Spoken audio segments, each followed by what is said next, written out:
Okay, mga teknik, meron tayong Philips dito na steamer. Oh. Ayan. Maririnig na kwan. Ayan, maririnig yung pagtunog ng kanyang heater. Kaso nga lang problema, walang lumalabas na steam. Ayan, tingnan natin sa kanyang steam. Serbahan lang natin.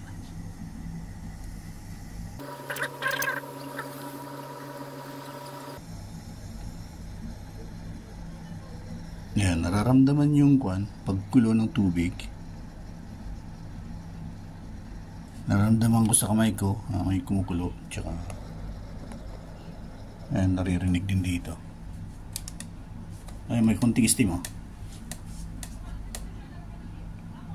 So, bali ganyan lang siya, nakasagad na yan, ha. Ayan, yun lang yung steam niya. Oh, biglang umukay, ah.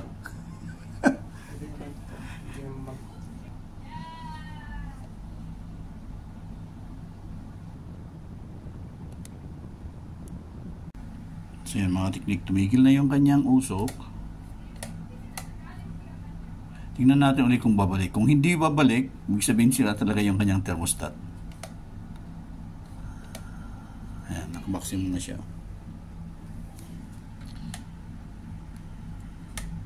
Ayan, hindi na siya bumalik.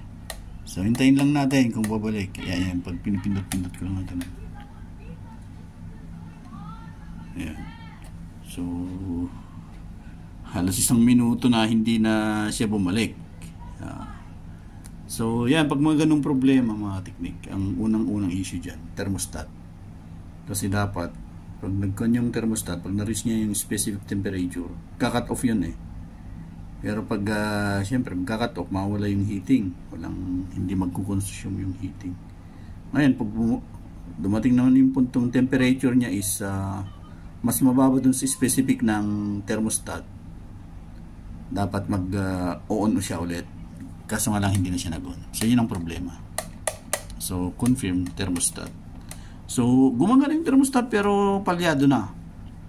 Hindi na siya gumagana ayon dun sa design nito. Ayan, tulad yan, wala na siya.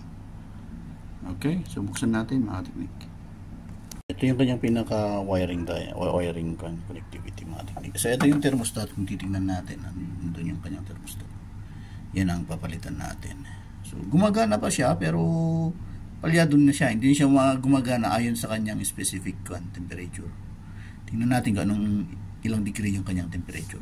Titingnan yung wiring ng kanyang thermostat mga kateknik, naka-welding. Tingnan natin kung magagawa natin dito. So yan siya mga kateknik.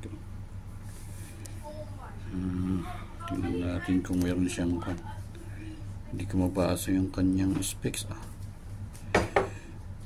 So, yan mga teknik, bali ito yung nabili natin. Actually dun sa pinagbilhan natin, hindi rin alam kung ano yung specific na temperature or thermostat para sa mga steamer.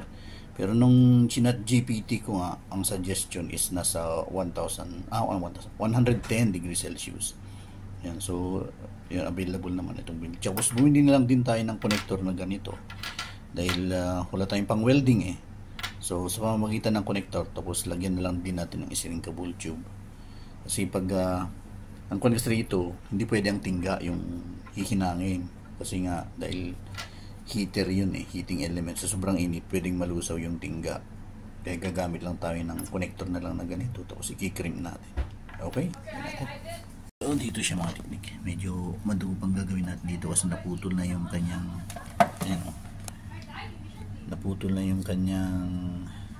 sana hindi maputol itong tornilyo na to kasi kinakalawang na siya. Sana hindi na maputol.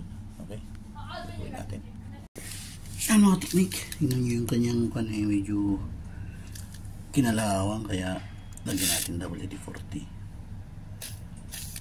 para mag-loose ng konti.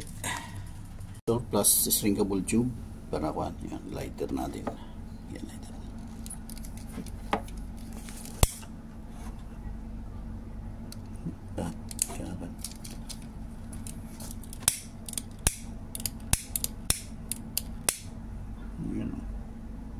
Ayan.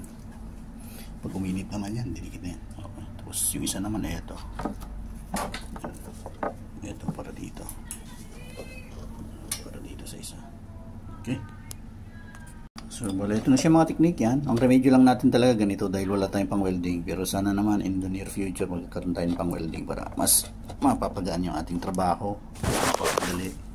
Yan. So lagay lang natin yung ganyan. Lagyan natin yung string cable tube para iwas short circuit. Ayan. Ayan mga teknik. Ayan dahil may grounding siya sa ilalim. Ayan. Ayan. Testing natin. Isarado natin. Tapos testing. Okay. So yun na siya mga teknik. Ayan. Pesto na. Ito yung kanyang pausukan. Nilagyan na rin natin yung kanyang plantsahan. Ayan, pakinggan natin. Ayan, tumutunog na mga teknik. Ayan, good sign yan. Tayo lang natin lumabas yung kanyang usok. Ang kanyang setting, naka-maximum na. Philips mga teknik.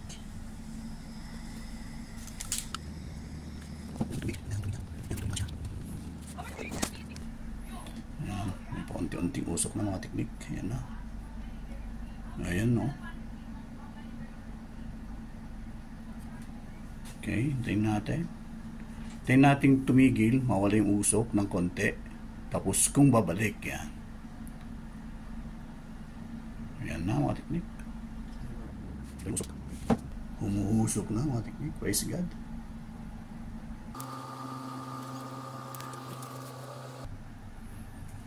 Tingnan natin. Yan, medyo matagal-tagal bago mawala yung usok. So, ibig sabihin, hindi pa nagka-cut off yung kanyang thermostat na inilagay natin. Yan. Pag nawala na yung usok, nag-cut off, tapos dapat babalik ulit. Yan, nawala na siya mga teknik. Yan, nawala siya. Tingnan natin yan. Babalik after some time.